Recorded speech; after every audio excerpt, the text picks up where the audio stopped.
Seneca Libraries presents 5 common citation mistakes and how to fix them. Mistake number 1, not using in-text citations. In-text citations are short quotes or paraphrases that are included in the body of your paper, while the rest of your information about the sources will be on your references or works cited list at the end of the paper. Make sure you add your in-text citations as you write, and update your citation list at the same time. You can use the find function in Word or similar programs to make sure you haven't forgotten any in-text citations. Mistake number 2, only citing in-text at the end of the paragraph when you use the source throughout the whole paragraph. Citing only once at the end of the paragraph isn't enough, as it doesn't clearly show where you started using information from another person's work.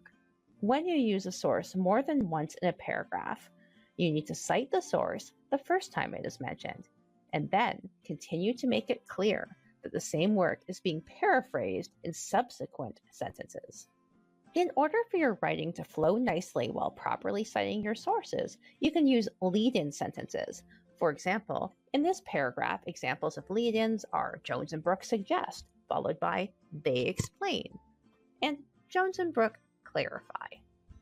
This way you don't have to write full in-text citations each and every time, as it's still clear where the information came from. Mistake number 3, not following formatting rules. Both MLA and APA citation have rules on how to format your paper. Many students forget or avoid these rules and lose easy marks. For example, both MLA and APA ask that assignments be double-spaced throughout and include page numbers on every page. Also remember the second and subsequent lines of any citations longer than one line are indented by ½ an inch. This is called a hanging indent in your paragraph settings in Microsoft Word or similar software. To make sure you have the correct formatting, you can use the sample paper template Seneca Libraries has shared on our citation pages. Mistake number 4, citing images incorrectly. When you are using an image in any kind of assignment, you need to cite it, even if the website states no attribution needed. If you find an image in Google, make sure to click Creative Commons License under Tools, Usage Rights, and properly cite the website the photo was found on, not just Google. Examples of how to cite images can be found on our online MLA and APA guides.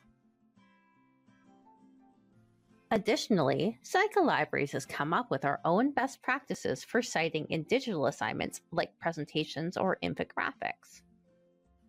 Double-check with your instructor on how they would like images cited in digital assignments. Mistake number 5, not double-checking automatically generated citations. There are many tools out there that will create citations for you. These tools can be a great starting point, but be aware that the citations may have mistakes.